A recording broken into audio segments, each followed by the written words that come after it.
কিভাবে ভেঙে পড়ল ইতিহাসের অন্যতম শক্তিশালী মুঘল সাম্রাজ্য চলুন দ্রুত জেনে নেওয়া যাক ভাবা যায় সম্রাট আওরঙ্গজেবের সময় মুঘলরা বিশ্বের প্রায় ২৫% জিডিপি নিয়ন্ত্রণ করত তাদের শাসন ছিল ৪০ লক্ষ বর্গ কিলোমিটার জুড়ে আর জনসংখ্যা ছিল প্রায় ১৬ কোটি। অথচ দেখুন আওরঙ্গজেবের মৃত্যুর পরেই এই বিশাল সাম্রাজ্য হুড়মুড়িয়ে ভাঙতে শুরু করে এই পতনের শুরুটা হয় ১৭০৭ সালে আর শেষ হতে সময় লাগে প্রায় ১৫০ বছর তো প্রথম আঘাতটা আসে একেবারে সিংহাসন থেকে। প্রথম দিকে শাসকরা ছিলেন দুর্দান্ত কিন্তু তাদের পরের শাসকরা খুবই দুর্বল আর অযোগ্য সিংহাসন নিয়ে রক্তক্ষয়ী লড়াই আর দুর্নীতি সাম্রাজ্যটাকে ভেতর থেকে ফোপড়া করে দেয়। জায়গিরদারি সংকট অভিজাতদের আনুগত্য শেষ করে দেয় পদ ছিল অনেক কিন্তু দেওয়ার মতো জমি ছিল না ঐতিহাসিকরা তাই মূলত ৩টা সংকটের কথা বলেন: প্রশাসনিক, অর্থনৈতিক আর নেতৃত্বের চরম ব্যর্থতা।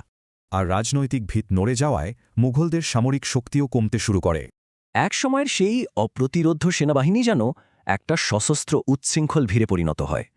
এই ভাঙনের কয়েকটা ধাপ ছিল যা বিশাল সাম্রাজ্যটাকে একেবারে অরক্ষিত করে ফেলে। আর এই দুর্বল সাম্রাজ্য তখন বাইরের আর ভেতরের শত্রুদের সহজ শিকারে পরিণত হয় বিশেষ করে পারস্যের নাদির শাহের দিল্লি আক্রমণ ছিল এক বিরাট ধাক্কা এই সুযোগে মারাঠা, শিখদের মতো আঞ্চলিক শক্তিগুলো মাথাচাড়া দিয়ে ওঠে।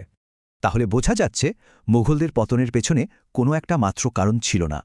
আসলে এটা ছিল ভেতরকার ক্ষয় আর বাইরের প্রচণ্ড চাপের এক নিখুঁত ঝড়।